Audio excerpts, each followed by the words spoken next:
ဟုတ်ကဲ့အားလုံးပဲမင်္ဂလာပါဗျဒီနေ့မှာတော့ကျွန်တော်ဒီ laptop ရဲ့ RAM လေးတွေအကြောင်းပေါ့နော် laptop RAM လေးတွေအကြောင်းကျွန်တော်မျိုးစားခွဲနည်းလေးကိုပြောပြချင်လို့ပါဗျDDR4 DDR3 DDR3L ပေါ့နော်ကျွန်တော်မှာတော့လောဆယ်ဒီ RAM 3မျိုးအမျိုးစား3မျိုးပဲရှိတယ်ဗျဒီကောင်လေးတွေကဒါအရှိဆုံးကဟာဆို DDR4 ပေါ့နော်ဒါဆို DDR4 ဟိုဒီကောင်လေးဆိုရင်DDR3L ပေါ့နော်ဒီကောင်လေးဆို DDR3L ဒီကောင်ဆိုရင် DDR3 ပေါ့နော်သူတို့လေးတွေကိုဘယ်လိုမျိုးဟိုကြည့်ပြီးတော့ခွဲလို့ရလဲဆိုတော့ဒီ DDR4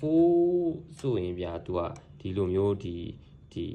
အလဲနားလောက်သွားရောက်တယ်ပေါ့နော်သူ့ရဲ့သူ့ရဲ့ဟို run ထဲတဲ့ဒီ socket လေးနေရာလေးကသူကဒီအလယ်နားလောက်တွားရောက်တယ်ပေါ့နော်ဒီအောက်က DDR3L နဲ့ DDR3 ကြတော့သူကဟိုဒီဘက်ညာဘက်ပေါ့နော်ညာဘက်နည်းနည်းရောက်တယ်ဗျာအဲ့ဒီလိုမျိုးလေးဒီ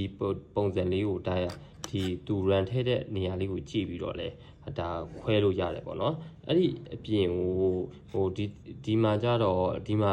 ဟိုစာနဲ့ပေါ့နော်စာကိုကြည့်ပြီးဘယ်လိုခွဲမလဲဆိုတော့ဟောလေစာကိုကြည့်ပြီးတော့လည်းခွဲလို့ရပါတယ်စာကိုကြည့်ပြီးတော့ဘယ်လိုခွဲမလဲဆိုတော့ဒီမှာသူကPC4 ဆိုတာလေးရှိတယ်ဗျာဒီအရှိဆုံးမှာ 4K ဒီရှေ့ဆုံးမှာ 4K ပြီးတော့ဒီမှာ PC4 ပေါ့နော်PC4 ဆိုရင်ဒီကောင်က DDR4 လို့ဒါသိရှိနိုင်တယ်ပေါ့နော်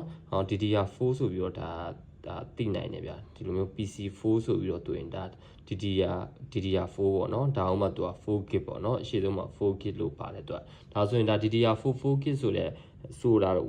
သိရှိနိုင်တယ်ပေါ့နော်ဟုတ်ကဲ့ဒီကောင်လေးကိုကြည့်ရအောင်ဗျာနောက်ထပ်တစ်ချောင်းလေးကိုသူကြတော့ DDR3L လို့ရေးထားတယ်เนาะသူကြတော့ DDR3L လို့ရေးထားတယ်ပြီးတော့သူက 8GB ပေါ့เนาะဒီမှာ 8GB ဆိုတာလေးပါတယ်ဗျဒါဆိုရင်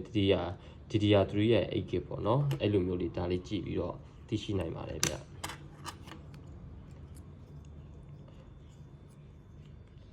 ဒီ RAM ကြတော့ဒီမှာသူက PC3 ဆိုတာလေးပါတယ်เนาะရှိမှ 2K ရှိမှ 2K PC3 ဆိုရင်ဒါ DDR3 ပေါ့နော် DDR3 2K ဆိုပြီးတော့ဒါအကြမ်းမြင်သိရှိနိုင်ပါတယ်เนาะဟုတ်ကဲ့ဒီလိုပုံစံလေးတွေနဲ့ကျွန်တော်တို့RAM ကိုခွဲအမျိုးအစားခွဲလို့ရပါတယ်လို့เนาะဒီလိုမျိုးလေးတွေကြည့်ပြီးတော့လည်းခွဲလို့ရတယ်လို့ပြီးတော့ဒီစာကိုဖတ်ပြီးတော့လည်းဒါခွဲလို့ရပါတယ်เนาะဟုတ်ကဲ့ဒီလိုမျိုးလေးတွေ RAM ကိုခွဲလို့ရပါတယ်ဆိုတဲ့အကြောင်းလေးကိုကျွန်တော်ပြောပြချင်လို့ပါဗျာဟုတ်ကျေးဇူးတင်ပါတယ်ဗျ